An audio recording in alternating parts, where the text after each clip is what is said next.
កាណាដានិងចិនសម្រេចបានកិច្ចព្រមព្រៀងពាណិជ្ជកម្មជាមួយគ្នាដើម្បីកាត់បន្ថយពន្ធលើរថយន្តអគ្គិសនីនិងកាណូឡាលោកម៉ាក់ខានីគឺជានាយករដ្ឋមន្ត្រីកាណាដាដំបូងគេដែលបានទៅទស្សនកិច្ចប្រទេសចិនចាប់តាំងពីឆ្នាំ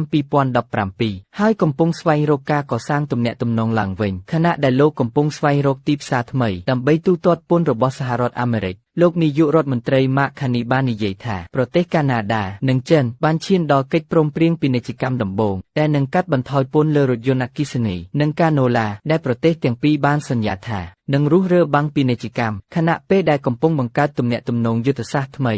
កិច្ចព្រមព្រៀងនេះត្រូវបានប្រកាសនៅថ្ងៃសុក្រក្នុងអំឡុងពេលដំណើរទស្សនកិច្ចរបស់លោកម៉ាក់ខានីទៅកាន់ទីក្រុងប៉េកាំងដំណើរទស្សនកិច្ចលើកដំបូងរបស់នាយករដ្ឋមន្ត្រីកាណាដាទៅកាន់ប្រទេសចិនចាប់តាំងពីឆ្នាំ2017លោកម៉ាក់ខានីកំពុងស្វែងរកការកសាងទំនាក់ទំនងឡើងវិញជាមួយដៃគូពាណិជ្ជកម្មធំទី2របស់ប្រទេសលោកបន្ទាប់ពីសហរដ្ឋអាមេរិកបន្ទាប់ពីកិច្ចខិតខំប្រឹងប្រែងការទូតអស់រយៈពេលជាច្រើនខែ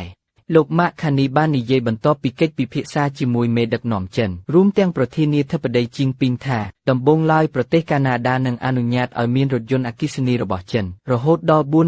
49,000 គ្រឿងក្នុងអត្រាពន្ធ 6.1% លើលក្ខខណ្ឌប្រទេសដែលអំណោយផលបំផុតលោកមិនបានបញ្ជាក់ពីរយៈពេលនោះទេចំនួននេះបើប្រៀបធៀបទៅនឹងពន្ធ 100% លើយានយន្តអគ្គិសនីចិនដែលដាក់ដោយអតីតនាយករដ្ឋមន្ត្រី Justin Trudeau ក្នុងឆ្នាំ2024បន្ទាប់ពីការពិន័យស្រដៀងគ្នារបស់សហរដ្ឋអាមេរិកនៅឆ្នាំ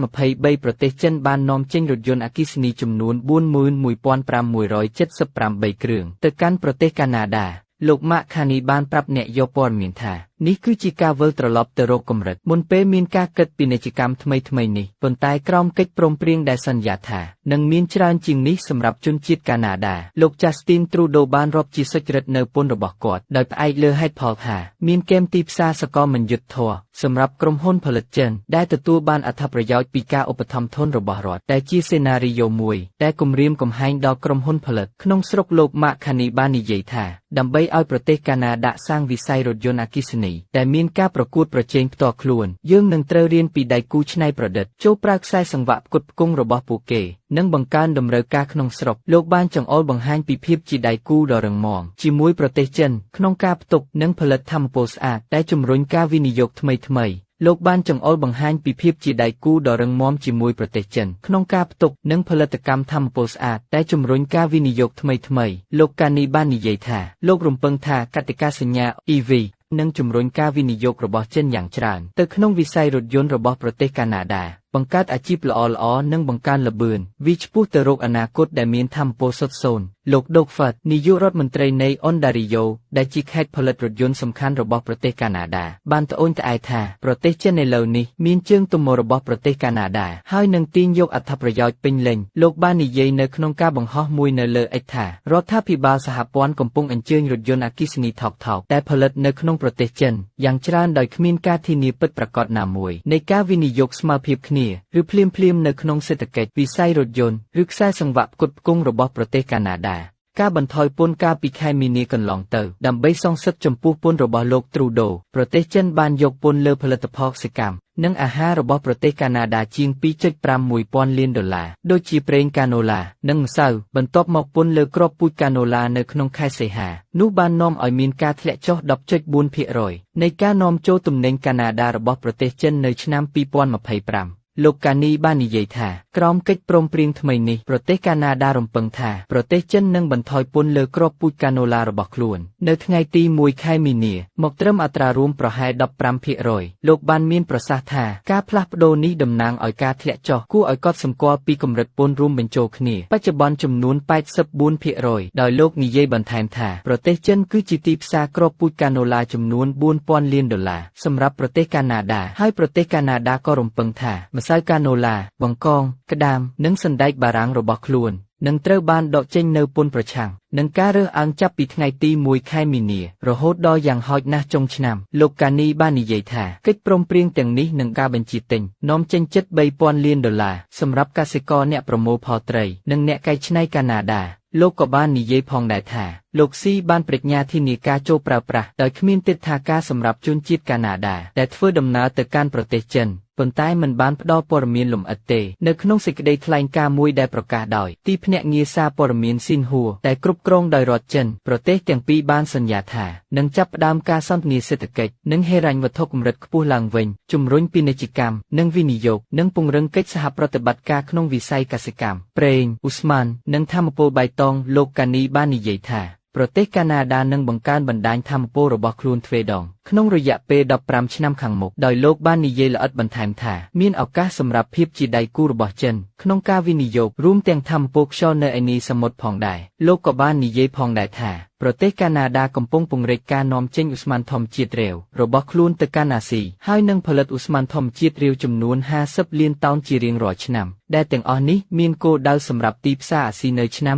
2030លោក Evan Roger Thay របស់ក្រុមហ៊ុនត្រីវិញោម China ដែលមានមូលដ្ឋាននៅទីក្រុងប៉េកាំងបាននិយាយថាដោយសារភាពស្មុគស្មាញបច្ចុប្បន្ននៅក្នុងទំនាក់ទំនងពាណិជ្ជកម្មរបស់ប្រទេសកាណាដាជាមួយសហរដ្ឋអាមេរិកវាមិនមែនជារឿងគួរឲ្យភ្ញាក់ផ្អើលទេតែរដ្ឋាភិបាលរបស់លោកកានីចង់កែលម្អទំនាក់ទំនងពាណិជ្ជកម្មនិងវិនិយោគទ្វេភាគីជាមួយទីក្រុងប៉េកាំងដែលតំណាងឲ្យទីផ្សារដ៏ធំមួយសម្រាប់កសិករកាណាដាទន្ទឹមនឹងនេះវាពិបាកសម្រាប់ទីក្រុងវ៉ាស៊ីនតោនក្នុងការរិះគន់លោកកានីចំពោះការសម្រេចបាននូវកិច្ចព្រមព្រៀងពាណិជ្ជកម្មដែលមានប្រយោជន៍នៅពេលដែលលោកត្រុំផ្ទាល់ទើបតែធ្វើដូច្នេះនៅក្នុងខែតុលាប្រធានាធិបតីអាមេរិកលោកដូណាល់ត្រាំក៏បានដាក់ពន្ធលើទំនិញកាណាដាមួយចំនួនផងដែរហើយបានណែនាំថាសម្ព័ន្ធមិត្តយូរអង្វែងរបស់សហរដ្ឋអាមេរិកអាចក្លាយជារដ្ឋទី51របស់ប្រទេសលោកប្រទេសចិនដែលរងផលប៉ះពាល់ស្រដៀងគ្នាដោយពន្ធរបស់លោកត្រុំមានបំណងចង់សហការជាមួយប្រទេសក្រុមទាំង7នៅក្នុងវិស័យប្រពៃណីនៃឥទ្ធិពលរបស់សហរដ្ឋអាមេរិកលោកកានីបានមានប្រសាសន៍នៅពេលសួរថា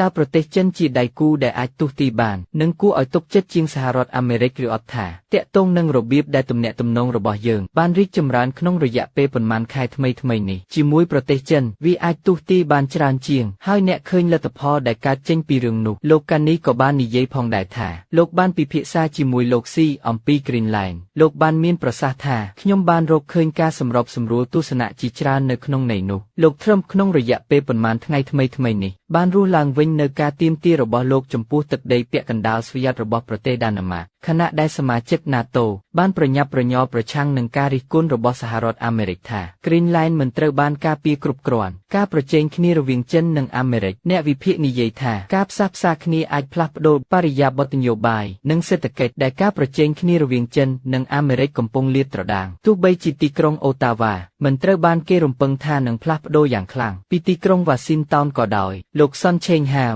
អ្នកស្រាវជ្រាវនៅមជ្ឈមណ្ឌលសន្តិសុខនិងយុទ្ធសាស្ត្រអន្តរជាតិនៃសាកលវិទ្យាល័យស៊ីងហ៊ូបាននិយាយថាប្រទេសកាណាដាគឺជាសម្ព័ន្ធមិត្តស្នូលរបស់សហរដ្ឋអាមេរិកនិងបានបង្កប់យ៉ាងជ្រៅនៅក្នុងក្របខ័ណ្ឌសន្តិសុខនិងចារកម្មរបស់អាមេរិកដូច្នេះវាមិនទំនងទេក្នុងការសម្របសម្រួលយុទ្ធសាស្ត្រឡើងវិញពីទីក្រុងវ៉ាស៊ីនតោនលោកបានបន្ថែមថាប៉ុន្តែប្រសិនបើទីក្រុងអូតាវ៉ាបានប្រកាន់យកគោលនយោបាយសេដ្ឋកិច្ចជាក់ស្ដែងនិងស្វយ័តជាងមុនចំពោះប្រទេសចិនទីក្រុងប៉េកាំងអាចចង្អុលបង្ហាញវាជាភស្តុតាងដែលថាការផ្ដាច់ខ្លួនដឹកនាំដោយសហរដ្ឋអាមេរិកមិនមែនជារឿងជៀសមិនរួចហើយក៏មិនមែនជាការទទួលយកជាសកលក្នុងចំណោមដៃគូជិតស្និទ្ធបំផុតរបស់អាមេរិកនោះទេនេះបើយោងតាមការចុះផ្សាយពីសារព័ត៌មាន Al Jazeera នៅថ្ងៃទី16 មករាឆ្នាំ2026នេះ